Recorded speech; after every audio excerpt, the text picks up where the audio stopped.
Despite the exorbitant prices, the posh French restaurant was filled to capacity. It was a place quite popular with persons of means who not only wanted to celebrate special occasions, but wanted to show others that they could afford to do so. Kumiko and her boyfriend Hideki played the part of well-to-do young couple well. But she was a mere flower shop employee, and he had only recently started working entry-level at an investment firm. So the occasion they were celebrating was of far greater significance than the other patrons, whose celebrations could be as insignificant as what day of the week it was. "This place is so expensive," said Hideki. "I hope I ordered the right thing. I've never had French food before." "You worry too much," replied Kumiko. "I don't know if I'll be able to eat anything. My stomach feels like it's been tied up in knots." "Are you really that worried about how much the meal is going to cost?" asked a chuckling Kumiko. "We don't have a lot of money now, but you're going to be president of the company someday. So why not live a little?" "It's not just the money that I'm worried about," replied Hideki. Kumiko stopped chuckling. There was still a smile on her face, albeit a half-hearted one. The worry on Kumiko's face was quickly replaced, though, with a genuine smile. "We're celebrating," she said. "We shouldn't be worrying." "You're right," said Hideki. A waiter arrived at the couple's table and filled Hideki's glass with wine.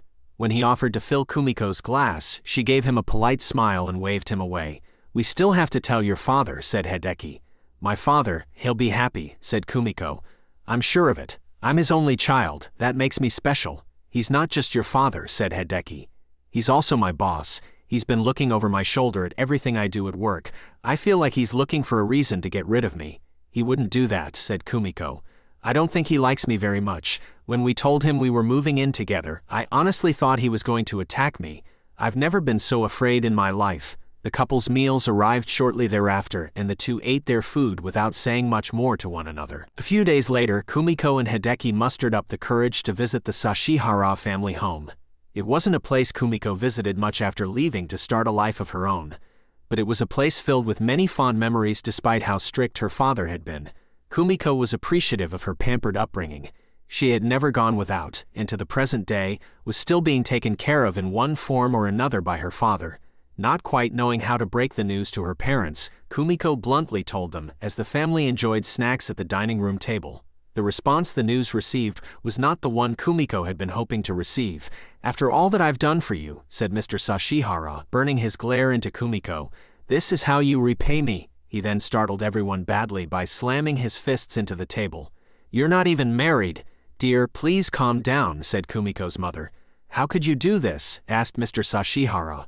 "What are people going to think of this family? Of me? I've had people tell me they wanted me to run for mayor. Do you think I can do that?" "This is happy news," said Kumiko, her voice little more than a whisper.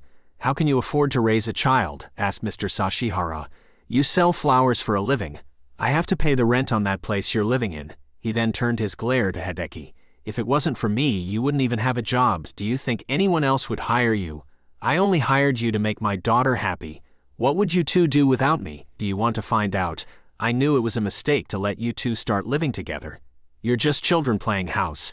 You don't know even what it's like to be real adults. You two need to grow up." Mr. Sashihara suddenly stopped his verbal rampage to catch his breath. His wife dutifully unscrewed a bottle of pills and handed a couple to her husband. Mr. Sashihara swiftly swallowed the pills with his water and abruptly took his leave. "Your father didn't mean what he said," said Kumiko's mother. "You know how much stress he's under with work, and his health hasn't been very good recently." "I thought he would be happy," said Kumiko. "I know how badly he wanted to have a grandchild, but not like this," replied Kumiko's mother. "Try to understand where your father is coming from. He and I are from a different generation than you and Hideki. We waited until we were much older before we started thinking about starting a family, and we had to get married before that thought ever crossed our minds. I was almost 30 before I even went on my first date with a man. You kids these days, you move so fast. You never take the time to think about the consequences of your actions. We've talked about this a lot," said Hideki.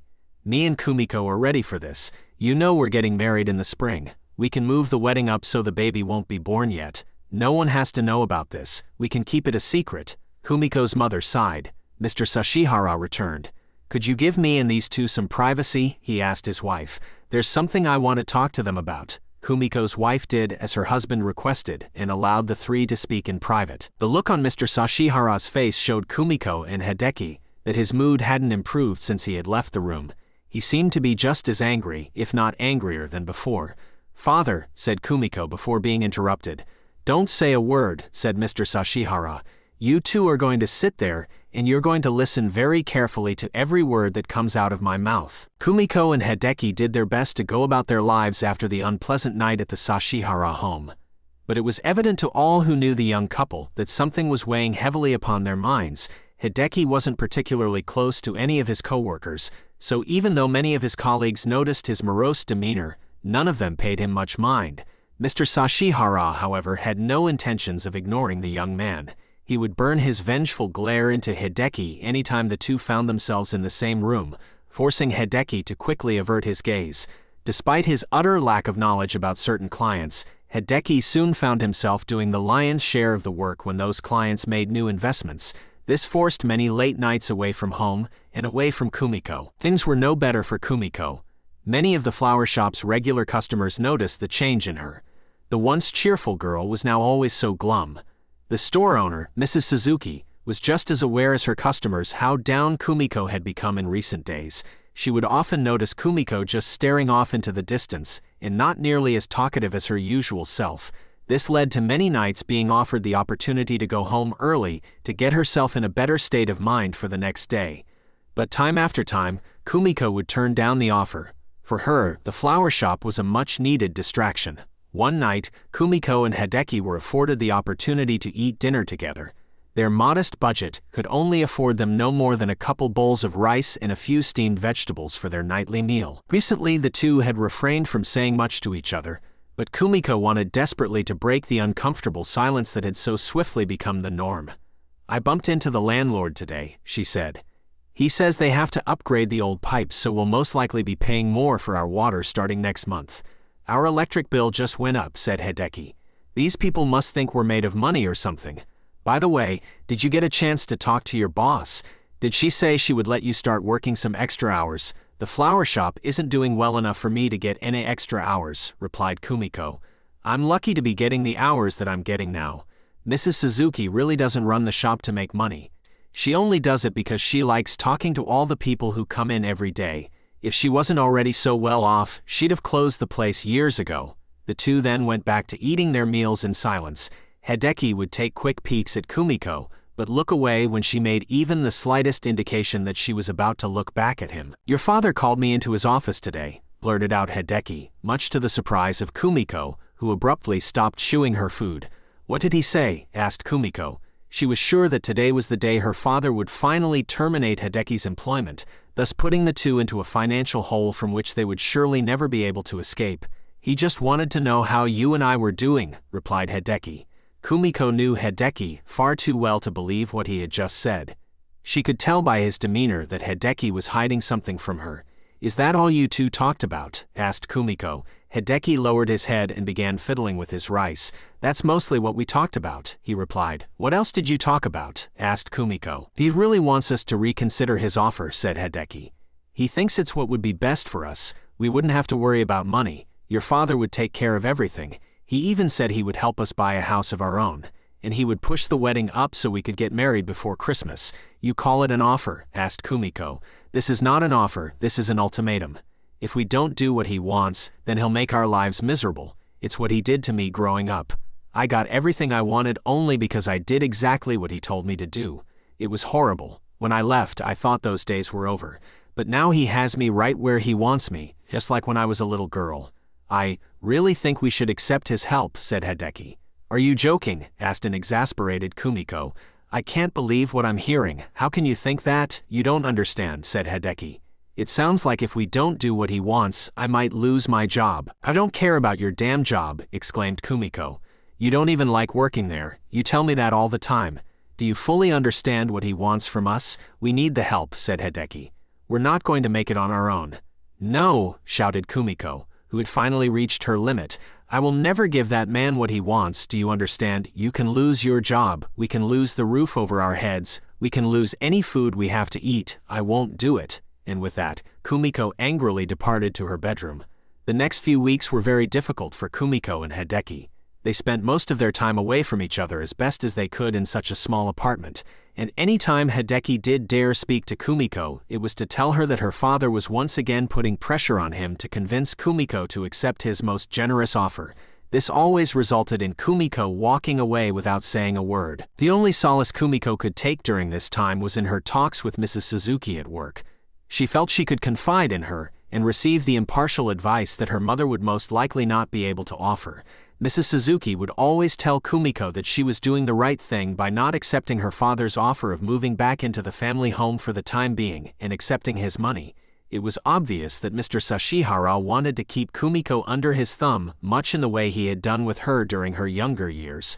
On a day no different from any other, Kumiko found herself working the counter at the flower shop. A steady rain had begun to fall outside. As had become almost the norm, Kumiko began staring blankly into the distance. It was something she did often, but suddenly she was doing it more than usual. Mrs. Suzuki broke Kumiko out of her state when she approached. "The rain really is keeping the customers away today, isn't it?" she said. "Gives you more time to get lost in your thoughts." "Sorry," replied Kumiko. Mrs. Suzuki interrupted Kumiko before she could finish. "It's all right," she said. "You've been dealing with a lot recently. I just don't want you under too much stress. It isn't good for the baby." A nervous smile appeared on Kumiko's face. "I think things will get better soon," she said. "I've been talking more with Hideki." "That's good," said Mrs. Suzuki. "Since there's no customers, go ahead and go home. I can close up tonight." "I can stay," replied Kumiko. "I don't mind. Don't you worry about it," said Mrs. Suzuki. "Go home and spend some time with Hideki." Kumiko did as Mrs. Suzuki had suggested and headed home early. The rain had begun falling faster and the sun had set, making the conditions for driving less than ideal. On the drive home, Kumiko couldn't help but think of everything that was happening in her life. She thought this would have been the happiest of times, but it turned into something far worse that turned most of her relationships upside down. Unable to control her emotions any longer, Kumiko began crying. The road was already difficult to see, but with tears in her eyes, Kumiko was unable to see much of anything. Still, she continued at her current speed. In what felt like the blink of an eye, Kumiko veered off the road and slammed into a tree. Kumiko had somehow survived the crash. She had sustained a plethora of injuries, however, requiring several surgeries and a lengthy stay in the hospital. But she was alive, and that was all that mattered. Some believed Kumiko surviving such a horrible accident was nothing short of a miracle. When she had recovered enough to have visitors, Kumiko rarely said a word to them. She would just stare blankly out the window and wait for her family and friends to leave her alone. Only those who knew Kumiko extremely well had known about her having been with child, and only those select people were told that the accident had caused her to lose the baby. But life had to go on, and that's exactly what happened. The next few years went by like a blur. Kumiko and Hideki were able to mend their relationship and joined in holy matrimony. Kumiko was also able to become much closer to her father. His cancer diagnosis put things into perspective, making Kumiko even further realize just how fragile life really was. During their first year of marriage, Kumiko and Hideki once again found themselves with child. It was a pregnancy that everyone was overjoyed with and was something that had no need to be kept secret. When Kumiko's delivery day came, it was celebrated with gifts and well wishes. But little did anyone know that the blessed day would nearly become an unspeakable tragedy. The delivery began like any other. Kumiko was told to breathe and push, but complications arose immediately. "Blood pressure is rising, doctor," said Kumiko's attending nurse. Rising blood pressure was a normal occurrence during childbirth, so it wasn't taken with too much urgency. "Blood pressure is still rising." Kumiko quickly became short of breath and she began to sweat profusely. "Doctor, her blood pressure is still rising," said the nurse, whose voice now had a sense of panic in it. Ignoring what the nurse was saying, the doctor kept his focus on Kumiko. "Keep pushing," he exclaimed. "Heart rate is increasing too fast," exclaimed the nurse. "Please, Kumiko, breathe. You have to calm yourself down." To the dismay of everyone in the delivery room, Kumiko let out an ear-piercing scream. "Heart rate is spiking," exclaimed the nurse. "Doctor," Kumiko continued to scream in horrific pain. It sounded more as if she was being tortured than giving birth. "Permission to administer an epidural," said the nurse. "It's too late for that," exclaimed the doctor. "Kumiko, you've got to keep pushing, you're so close." Tears were streaming from Kumiko's eyes. "Please," she said, her voice only barely audible. "Please save my baby. I don't care what happens to me. Please save her." It happened almost immediately after Kumiko had made her plea. Her blood pressure and heart rate began to drop back down to far safer levels. Vitals are beginning to stabilize, said the nurse, who was more than a bit surprised. Doctor, it wasn't long thereafter when the sound of a healthy baby girl's crying filled the delivery room. An exhausted Kumiko smiled as best she could in her current state. Welcome to the world, Rumi-chan.